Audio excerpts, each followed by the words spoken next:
जय जगन्नाथ सांग माने मंजुलता यूट्यूब चैनल को आपण मानक अनेक अनेक स्वागत जनाऊँगी। आपण मैंने बहुत थर मेसेज करते कि दीदी चिकेन रेसिपी नहीं आसतु मु आज ढाबा स्टाइल रो चिकेन रेसिपी नहीं आसी।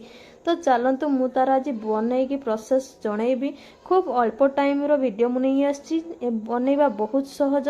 चलतु मुझे नहीं आसी एक केजी चिकेन ताको भल भाव धोई देछि। धोई सारा पर मुझे 2 चामच अदा और रसुण रो पेस्ट यूज करछि। तापर स्वाद अनुसार लुण देबा दे सारा पर मुझे फाड़े लेंबू तापर चुपुड़ी देछि। देखंतु तार रस काढ़ी ताको भल भाव गुळै देबा।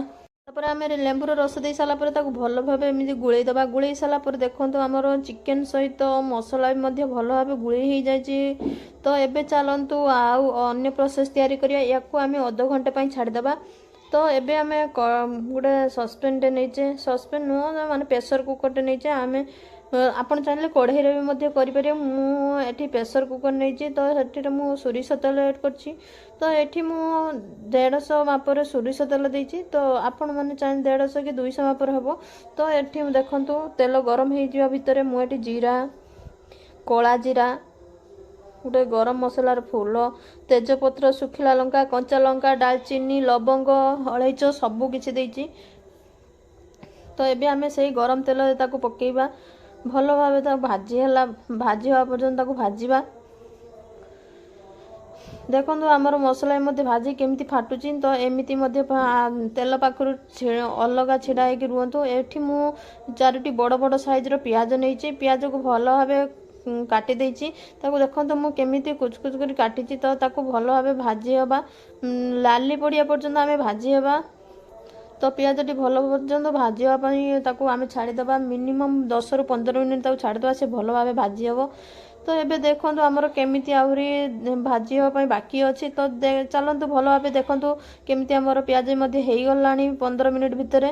तो एमती हवा पर्यंत भाजवा धीरे धीरे कर अल्प आँच देकी भाजवा। एबे मु 2 चामच रसुण अदा पेस्ट पकेइबा। रसुण अदा पेस्ट पकई आउ टे भल भाव गुड़ाई देवा, जमी रसुण अदार स्मेलटी आमर से मरब।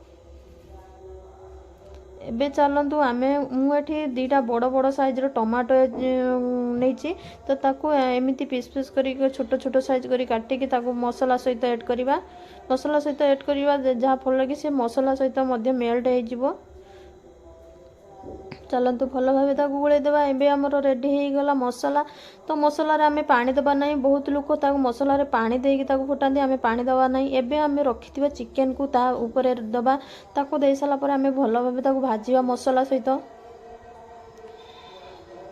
मसला सहित भाजी हवा। भाजी हला फल चिकेन देहरे थिबा पानीटी मध्य सही मसला रू आमर बाहरी जीवो। आमे साधारणतः मसला कसिला बेले पानी देई थाउ। पानी मरी साला परे आमे चिकेन पके थाउ। चिकेन पके साला परे आमे ये करताउ। तो एबे आमे कोन करिया, एटा नुआ प्रोसेस रो रोसई करिया। एबे हळदी गुंड, लंका गुंड, धनिया गुंड मु 2 चामच रो देछि।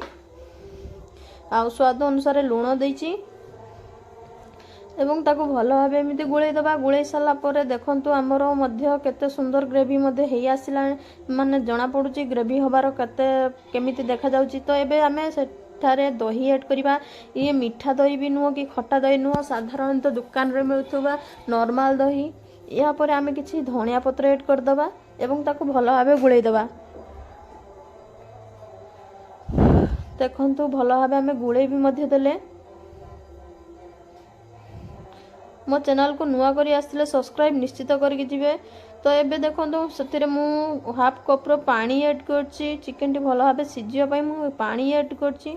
एबे आमे कोन करिवा ना, ताको घोड़नी देई ताको आमे सिटी मारिबा। हाई रे आमे रखी गुटे सिटी मारिबा। लो रे आमे तापर हाई रे सिटी मार साला परे आमे लो रे गोटे सिटी मारिबा।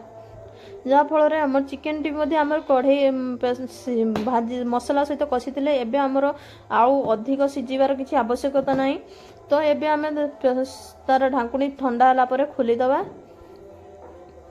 एबे देखंतु आमर रेडी हो गला चिकेन तरकारी। एपर्यंत भी रेडी है नहीं, आगो को मध्य आहुरी प्रोसेस बाकी अछि। देखंतु तापर आमे दबा धनिया पत्र। तो तापर दबा कस्तूरी मेथी पत्र। एबे आमे घर तैयारी गरम मसला गुंड पकेइबा। ଦେଖନ୍ତୁ ଆମର କେତେ ସୁନ୍ଦର ଭାବେ ଚିକେନ ତରକାରୀଟି ମଧ୍ୟ ରେଡ଼ି ହେଇଗଲା। ତ ଏମିତି ଆପଣମାନେ ଘରେ ବହୁତ ସୁନ୍ଦର ଭାବେ ବନେଇ ଖାଇପାରିବେ। ତ ଏଇ ଅଳ୍ପ ଟାଇମ୍ ମଧ୍ୟରେ ହେଇଯିବ। ଦେଖନ୍ତୁ କେମିତି ଚିକେନ ନରମ ବି ଅଛି, ଆଉ ତାର ଗ୍ରେଭିଟା ଦେଖନ୍ତୁ ପୁରା ହୋଟେଲ ଷ୍ଟାଇଲର, ଢାବା ଷ୍ଟାଇଲର ଚିକେନ ଗ୍ରେଭିଟା। ଏମିତି ଘରେ ବନେଇ ଖାଆନ୍ତୁ ଏବଂ